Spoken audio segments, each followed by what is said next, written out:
Aoi Todo legit just showed up and immediately got one of the best sequences in all of the Shibuya incident arc. Absolutely deserved. This episode of JJK was pretty much fire, from the incredible fights all the way to the emotional storytelling of Mechamaru's death and Yuji's reaction to Nobara's death. Which, speaking of, is she actually dead? Let's break that and the rest of the episode down and much more. If you love Jujutsu Kaisen, One Piece, Chainsaw Man, or Demon Slayer, then this is the channel for you. Subscribe and drop a like on the video. Continuing from the last episode, after Yuji misses the apple on top of Nobara's head, we see in slow motion blood splatter upon his face, which then sends him flying back into a very innocent, more simpler time with Nobara and Megumi. Nobara knocked over her drink onto Gojo's shirt, basically. She even tries to blame it on Ijichi at one point, which is kind of funny. But either way, they get to work trying to clean up Gojo's shirt and they end up, well, making it worse. So they search up a replacement for this shirt, and it turns out that it's 250,000 yen for one of Gojo's shirts. Though it does pretty much end with Gojo showing up and all of them laughing together because, after all, it's just a shirt. But I liked this scene because it showed that in this moment, all Yuji could think about was all of them together in this very nice and peaceful, serene time. Because to Yuji, Nobara, Megumi, and Gojo, they mean so much to him, and now to see Nobara, well, lying on the ground in the state that she is in, well, let's put it this way. Sukuna used his body to level Shibuya, but killing Nobara is on another level because Yuji knows her. So at this point in Yuji's life, he's being tested like nobody else has been tested before. Mahito is simply, well, trying to break Yuji's mind, but I'd say that even with Nobara's death, it may take a lot to permanently break this man, as what happens later in this episode is pretty crazy. So as Yuji bears witness to Nobara's body in disbelief, as all we hear is his unsteady breathing, which is such a nice detail from the VA, by the way. Yuji's VA in this episode just did amazing.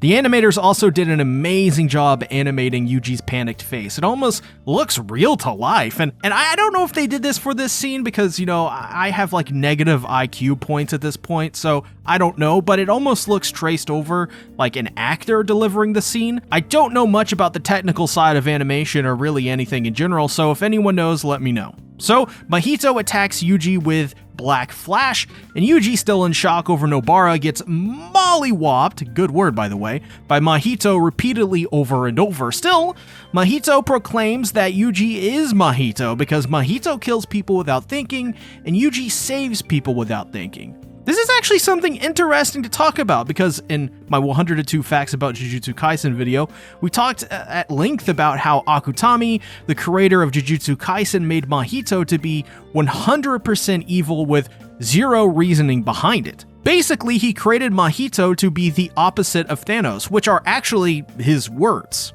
So, if we are to make this comparison to Mahito and Yuji as the latter being the opposite of Mahito, I think it works pretty well here.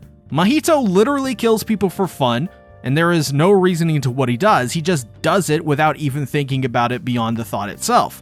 Yuji, on the other hand, is heroic to a fault, I would say, to the point he would put himself in the line of fire to protect other people. I mean, we've already seen him do it in Shibuya with how he has willingly fought the Locust, and as well how he would, after the Shibuya incident itself, dedicate his entire life to righting the wrongs of what Sukuna did. He said it himself, he can't die there because dying would be a waste, as he has taken it upon himself to be sort of partially responsible for the Shibuya incident, and as we'll see later, pretty much everything that's happened, especially with Nobara. So I think Mahito and Yuji are, in a way, great for each other. It's sort of like the Joker and the Batman.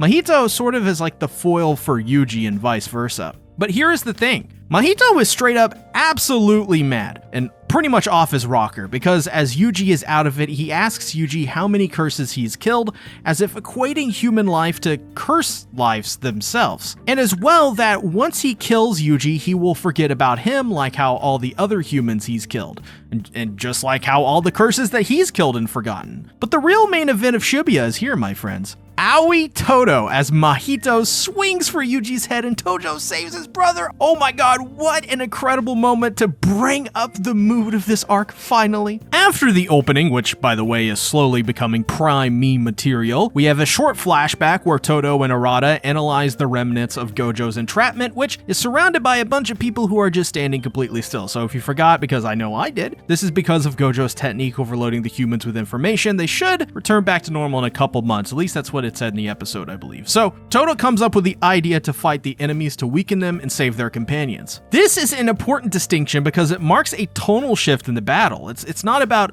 investigating the Veil or just defeating Geto or whoever. They've pretty much lost at this point, and now it's about just salvaging what is left of what they have. Also, an interesting moment is when Arata tells Toto that he treated Nobara, but that it doesn't matter because she's, quote, probably dead. We then get this highly emotional moment that is very well done from the VA of Yuji, where he wakes up and tells Toto and Arata that he can't fight anymore, that all of that strength he had before to keep trying and helping others was merely just an excuse for his own shortcomings. So he weeps on the ground, unable to forgive himself. Mahito continues his attack though, but Toto simply blocks these attacks and tells Yuji that he should never blame himself because they are Jujutsu sorcerers. As long as they are alive, the dead live on through them, and for that reason, a sorcerer must never stop trying to find the answer of what their lives meant. And I really like this moment because I think the idea is a very human one each of us go through with loss. While we as humans lose people and it gets harder to live without them, at least in the short term and maybe the long term, it's still up to us to carry the torch of those which had come before, because in a way, we sort of carry on their legacy. Like, you know, we all learn things from each other, right? So should Yuji give up on his fight just because Nobara died? If he did, all of what he learned from Nobara and Nanami would probably be wasted. The meaning behind those lives will forever be lost through Yuji and his interpretation of these people. It's also like this. Would Nobara and Nanami give up if Yuji died too?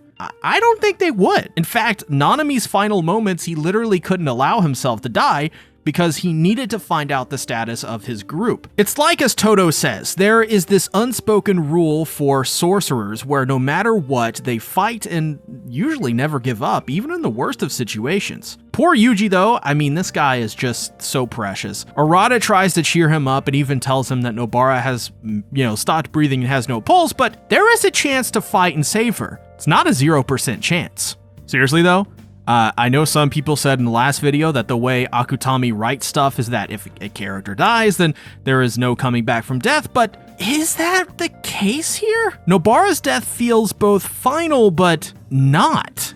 There is something about the circumstances of her death and the way Akutami made the tone of this to be, it just makes me feel hopeful even though I know there's a slim chance. And to me, that means her death is not final, at least not yet. And hearing this, yeah, it does give Yuji hope. It gives me hope too. And he does the Neko arc nod. So that's pretty cute.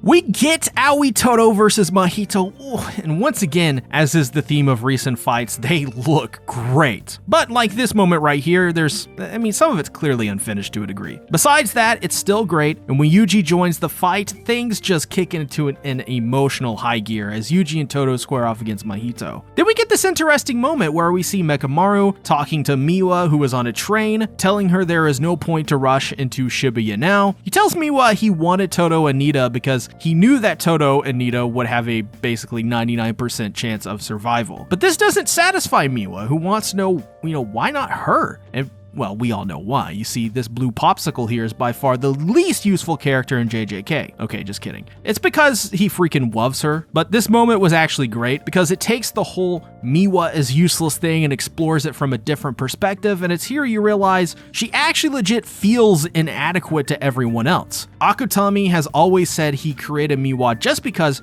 he wanted this normal-ass girl on the show, someone who is quite literally just, literally normal, who just finds herself mixed up in all this. And I think this moment really does illustrate Miwa's weakness and how that affects her personally. It's a good juxtaposition between the two, but it gives the feeling that Miwa feels she's not fighting to her personal best ability. But she also knows that she can't do anything, which creates this sense of helplessness for her person. This then comes out in the form of her feeling that she is useless. And so in Mechamaru's final moments, he just tells her that as long as she lives happy, he will be happy. And the animators, I mean, they really didn't have to, but man, they went all out in animating Miwa crying in this moment, which was pretty crazy looking. Seems that they really enjoyed animating Miwa in this entire season, even though she only appeared like twice so far. But the fight between Mahito and the brothers continue. This fight is just immaculate as Mahito splits himself into two, as we get a lot of really unique and inventive combat that takes advantage of Mahito's abilities. That's what I love about JJK. They really make sure that each character has their own expressive fighting style, and Mahito's is one of the most entertaining in this series, I think,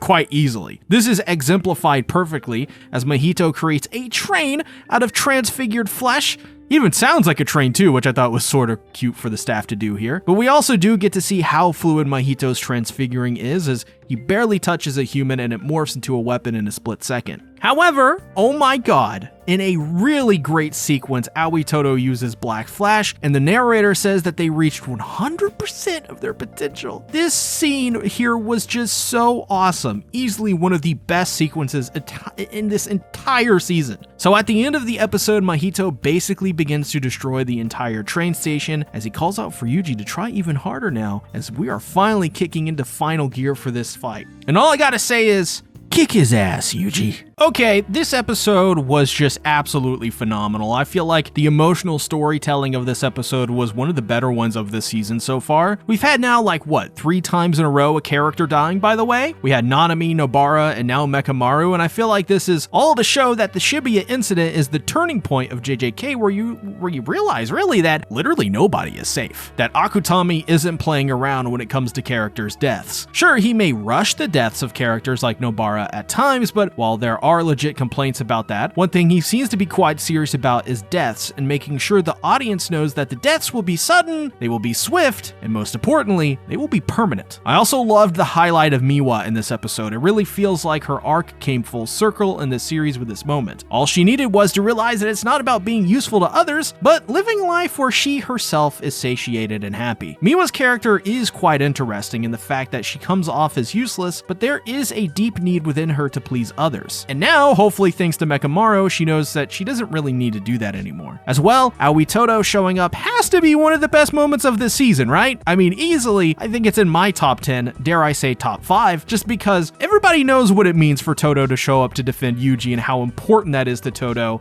They're brothers, after all. This is great. But overall, I thought this was just a great episode. I really enjoyed this one, and I'm looking forward to the next couple of episodes to finish out season 2 for sure. Let me know, though, your thoughts on the episode below. What do you think about the deaths of Mechamaru, the true status of Nobara, and as well, MFing Aoi Todo? Let me know in the comments below. Financially support the channel by becoming a patron, where you'll gain access to my mega One Piece arc reviews and first impressions. Thanks for watching. Bye-bye.